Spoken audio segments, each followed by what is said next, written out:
Erkaklar, e'tibor qiling. Agar sizni tez-tez peshob kelishi yoki pastki qorin sohasidagi noqulay og'riqlar bezovta qilayotgan bo'lsa, yechim mavjud. Sedanachi Muxtor milliy brendidan Prastamix. Turkiya an'analari va zamonaviy yondashuv uyg'unligida ishlab chiqilgan. Tarkibida 17 xil shifobaxsh giyohdan iborat kuchli formula jamlangan bo'lib, ISO va halol sertifikatlariga ega. Sog'likni ertaga qoldirmang. Hoziroq qo'ng'iroq qiling. Prastamixni tanlang. O'zingizga bo'lgan ishonchni qaytaring.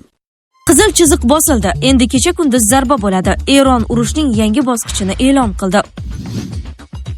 Kiyevda ovqat qiladigan yagona rossiyalik Abramovichning maxfiy missiyasi oshkor bo'ldi.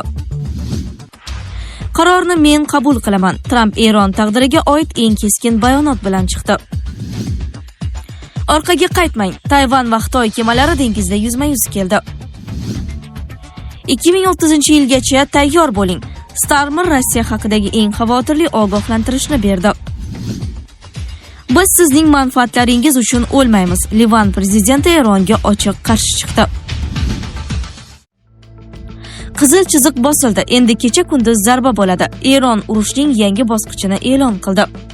Kecha Eron Isroilning shimoliy hududlariga bir necha to'lqinda raketa hujumlarini amalga oshirdi.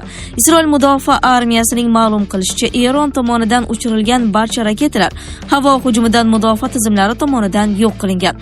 Havo hujumidan mudofaa tizimi hozirda tahdidlarni aniqlash va ularni bartaraf etish ustida ishlamoqda, deyiladi Sahal bayonotida. Eron Islom inqilobi qo'riqchilari korpusi esa Isroil yanada kuchli zarbalarga duch kelishini aytdi. Bu operatsiya bir martalik harakat emas, balki uzluksiz davom etadigan bir haftalik hujumlar boshlanishidir. Keyingi 7 kun davomida dushman to'xtatilmagunicha va o'z harakatlarini yakunlamagunicha raketa va dronlar to'lqini kecha kunduz davom etadi, deyiladi korpus bayonotida. Eron rasmiylari Isroil Bayrut janubidagi nishonlarga zarba berish orqali barcha qizil chiziqlardan o'tganini ta'kidlagan. Avvalroq Isroil Livan poytaxti janubida joylashgan Hizbulloh obyektlariga zarba berganini ma'lum qilgan edi. Raketa hujumlaridan so'ng Isroil armiyasi bosh shtabi rahbariyati dushmanga qarshi qat'iy javob qaytarilishini bildirgan. Isroil rasmiylari yaqin soatlarda vaziyat yanada keskinlashishi mumkinligini, shuning uchun butun mamlakat bo'ylab o'quv masalalari, bolalar bog'chalari, maktablar va yozgi ta'lim dasturlari to'liq to'xtatilganini e'lon qildi. Bu kamdan kam uchraydigan keng ko'lamli chora bo'lib, xavfsizlik xavfi yuqoriligini ko'rsatadi. Eron esa Isroil hududiga raketa zarbalari berganini ta'kidlab, buni so'nggi ogohlantirish deb atadi. Eron parlamenti va xavfsizlik kengashi vakillari Isroilning Livanga qarshi harakatlarini keskin tanqid qilib, har qanday yangi hujum yanada kuchli javob bilan qaytarilishini bildirgan. Hududdagi bir qator mamlakatlarda yuqori darajadagi xavotir e'lon qilingan. Aviakompaniyalar esa parvoz yo'nalishlarini o'zgartirmoqda. Mutaxassislar vaziyat tez o'zgarayotganini va yangi cheklovlar joriy etilishi mumkinligidan ogohlantirmoqda. Yaqin Sharqdagi bu yangi keskinlik Isroil va Hizbulloh o'rtasidagi o'zaro zarbalar almashinuvi fonida boshlangan. Kiyevda ovqat qiladigan yagona rossiyalik Abramovichning maxfiy missiyasi oshkor bo'ldi. 2026-yil 21-may kuni rossiyalik tadbirkor Roman Abramovich Kiyevga tashrif buyurib, Ukraina prezidenti Vladimir Zelenskiy bilan uchrashuv o'tkazgan. Bu haqda Financial Times nashri vaziyatdan xabardor 4 manbaga tayanib xabar berdi. Nashr ma'lumotiga ko'ra, aynan Abramovich orqali Zelenskiy Rossiya prezidenti Putinga shaxsiy uchrashuv o'tkazish taklifini yetkazgan. Abramovich Rossiya va Ukraina o'rtasidagi keng ko'lamli urush boshlanganidan buyon ikki davlat o'rtasidagi norasmiy vositachi sifatida faoliyat yuritib keladi.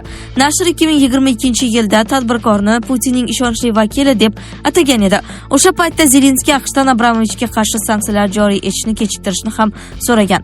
Tadbirkorga yaqin manbalarning aytishicha, Abramovich hozir ham muzokaralarda ishtirok etmoqda. Biroq uning roli avvalgiga qaraganda kamroq ko'zga tashlanadi.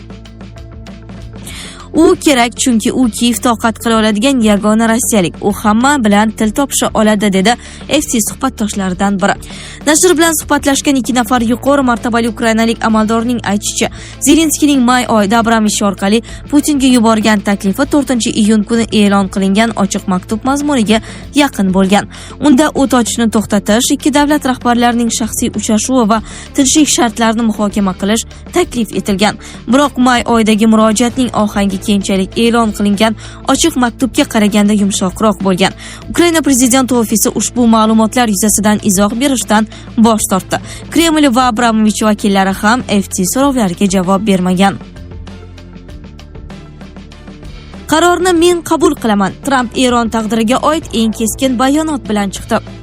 AQSh prezidenti Donald Tramp NBC News telekanaliga bergan intervyusida Eron bilan ehtimoliy yadroviy kelishuv bo'yicha Washingtonning pozitsiyasini keskinroq shaklda bayon qildi.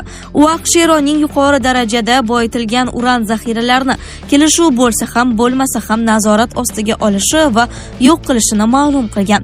Agar kelishuvga erishsak va munosabatlarni yo'lga qo'ysak, buni birgalikda amalga oshiramiz.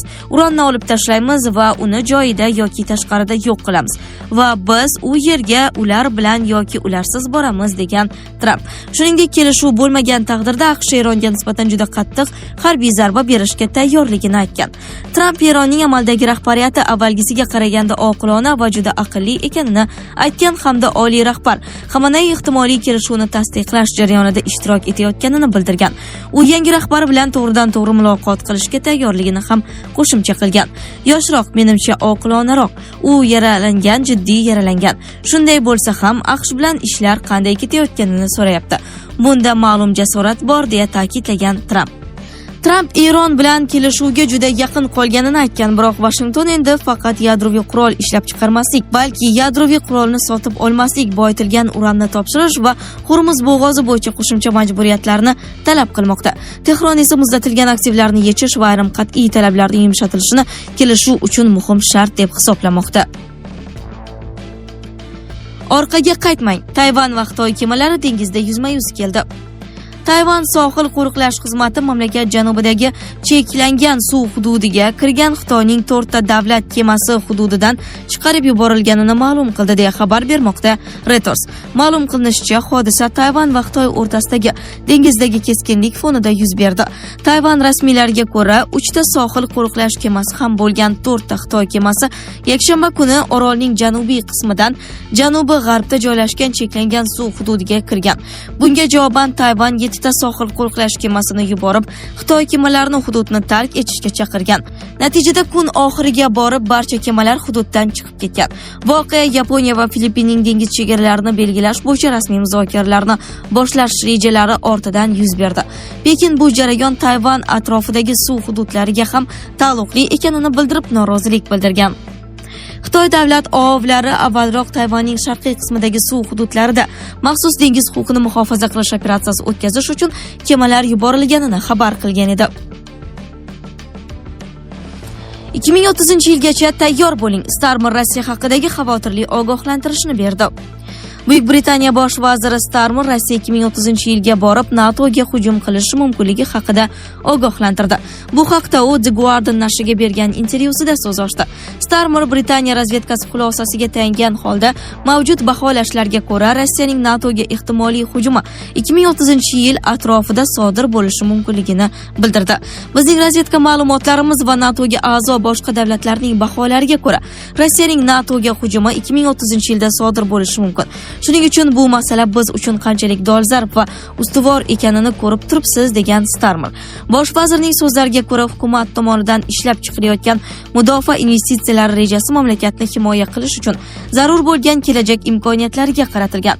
U shuningdek bu reja yangi ish o'rinlarini yaratishga ham yordam berishini aytgan. Reja yaqin haftalarda e'lon qilinishi kutilmoqda. Shuningdek, NATO bahorda Rossiya hujumi yuz bergan taqdirda alyansning sharqiy qanotini himoya qilish uchun Germaniya va Niderlandiya ishtirokidagi 60 ming nafargacha harbiydan iborat korpusni joylashtirishga qaror qilgan. Boltiqbo'y davlatlarida esa doimiy ravishda faqat kichik harbiy qism joylashtiriladi. Korpusning to'liq shaxsiy tarkibi va qurollari zarurat tug'ilganda bir necha soat ichida mintaqaga tezda ko'chirib o'tkazilishi mumkin. Biz sizning manfaatlaringiz uchun o'lmaymiz. Livan prezidenti Eronga ochiq qarshi chiqdi. Livan prezidenti Jozef Aoun 5-iyun kuni Eronni keskin tanqid qildi. U Tehron Aqsh va Isroil bilan urushda Livan xalqining xohishiga qarshi o'laroq o'z mamlakatidan muzokara vositasi sifatida foydalanayotganlikda aybladi. Bu haqda prezident CNN telekanali jurnalisti Kristina Ampurga bergan eksklyuziv intervyusida aytdi. U o'z mamlakatini urush girdobidan qutqarish uchun nima kerak bo'lsa barchasini qilishga tayyorligini bildirdi. Prezidentning aytishicha, Livan xalqi Isroil va Hizbulloh o'rtasidagi urushdan to'ygan. Eron tomonidan qo'llab-quvvatlanadigan bu guruh o'zini Livan janubi va Falastin xalqining himoyachisi qilib ko'rsatadi va mamlakat ichida kuchli qo'llab-quvvatlovga ega. Biz to'ydik va tinchlikda yashashni istaymiz. Livan xalqi tinch va munosib yashashga loyiq. Odamlar har 5-10 yilda uylari vayron bo'lishini xohlamaydi, deydi Aoun. Bu sizning mamlakatingiz emas, bu bizning mamlakatimiz. Eron Aqsh bilan muzokaralarda Livandan savdolashish vositasi sifatida foydalanmoqda, dedi Aoun. Hizbullohning asosiy homiysi bo'lgan Eron Islom inqilobi qo'riqchilari korpusiga qarata. U Eronga murojaat qilib shunday dedi: "Siz bizga yordam berishga urinmayapsiz. Livan xalqi sizning shaxsiy manfaatlaringiz uchun badal to'lamoqda. Bizning manfaatlarimiz sizniki bilan mos kelmaydi." Ushbu intervyudan so'ng Tehron oliy diplomati Aounning so'zlariga e'tiroz bildirdi. Eron tashqi ishlar vaziri Aroqchi CNN intervyusiga javoban shunday dedi: "Agar Livan Eron uchun savdolashish vositasi bo'lganida biz allaqachon kelishuvga erishgan bo'lardik." Aroqchi Isroilni nazarda tutgan holda janob prezident Livanni haqiqiy dushmaningizdan qutqaring deb qo'shimcha qildi. Sizlarga yetkazmoqchi bo'lganlarimiz shulardan iborat edi. Dunyo yangiliklaridan uzoqlashmang.